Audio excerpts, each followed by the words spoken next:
And here it is. You wake up in the morning, you're failing. So you blame the president, you blame Congress, you blame Greece, blame the euro. I mean, construction industry, it's the mayor, it's the... And you wake up in the morning and you look in the mirror and you're not failing because it's the other guy's fault, or it's the economy's fault.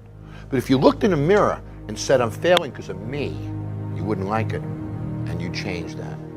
And I believe the common denominator of failure in any business is excuses. As long as you wake up and blame poor sales on the economy or an environment, then you have no motivation to make it better because it's not your fault. So wake up in the morning and own your failure. Look in the mirror and say, I'm failing because of me. You won't like it, and then you'll change it. But as long as you don't put it on you, you have no motivation to change it. So in short, if you own your failure, you'll own your success. If you don't own your failure, you'll never dig out. Well, I think that personal ambition is worth fighting for. It really is something that if you don't fight for it, you're going to regret it for the rest of your life. And if you regret it, you can be an unhappy person. If you're an unhappy person, it's going to affect your family. So you can see the chain of command all the way down, that it can be pretty devastating. What makes you happy enough in your life that you want to make other people happy? Where will you be in your business, in your life in 36 months? Not because you hope, because you decide. How do you create your life? You get hungry for something, don't you? Who has done something in your life that once seemed difficult or impossible, and now it's part of your life? Who's got something in your life in this area? Say I. How did you do it? You created it 3 ways. Number 1, you decided there's something you wanted so bad that you unleashed all your desire. You became obsessed with it. If there's something you once envisioned and now it's real, it's because you didn't just envision it, you brought so much emotion to it that now it's in your life. It was once a dream, it was once a goal, and now it's in your life.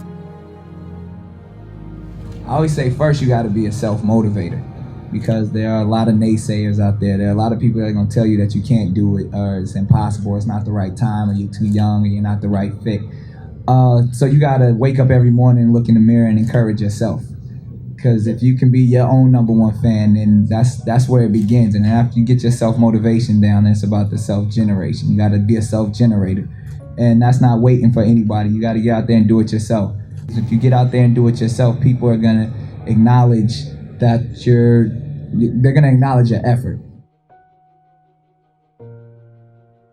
But what I don't think we should do is limit ourselves in any way, shape, or form in terms of what we think we're capable of. Word. You know, and I think that's been part of the problem. We're relegated into these particular fields, and who says that you can only do those things? You know, unless it's something physically preventing you from doing it, in which case leave it alone. But other than that, go for it.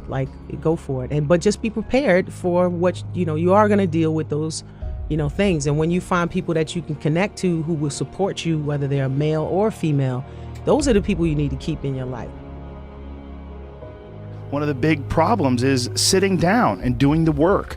And you got to, and Pressfield talks about that in the most concise and beautiful way. And he labels it like an enemy. He calls it resistance, and that you have to sit down, you have to overcome resistance, and that the pro goes to work. And it doesn't matter if you're sick, it doesn't matter if you have kids, it doesn't matter what, you're a pro and you go to work. And that just, it puts it in your head that this is what I do. This is what, and you have pride in that. And then when you are in front of that keyboard and you look down the count, it says, I got 1,000 words today. I put 1,000 words in. You're doing the work. Yeah. And out of that work, gems blossom. Yeah. Little things, but you might have a day where you just write nothing but dog shit. So what? Show up again tomorrow. And tomorrow out of that dog shit, a flower will emerge. You never know. And that's the only way to develop real, to really develop your potential 100% in anything.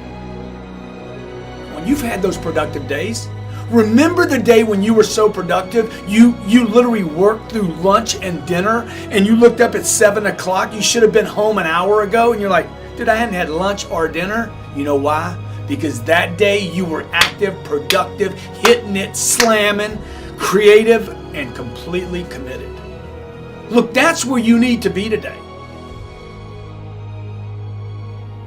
If you believe in yourself, if you constantly remind yourself after every defeat, after every setback, every time you get knocked down, I've got a saying, if life knocks you down, try and land on your back, because if you can look up, you can get up. See, a lot of people, because of failure, they stop believing. Let me share something with you. You will fail your way to success. Yes. 8 out of 10 millionaires have been financially bankrupt. You will fail your way to success. It doesn't matter how many times you fail. It doesn't matter how many times people tell you that you can't do it. It doesn't matter if you don't have a dime in the bank.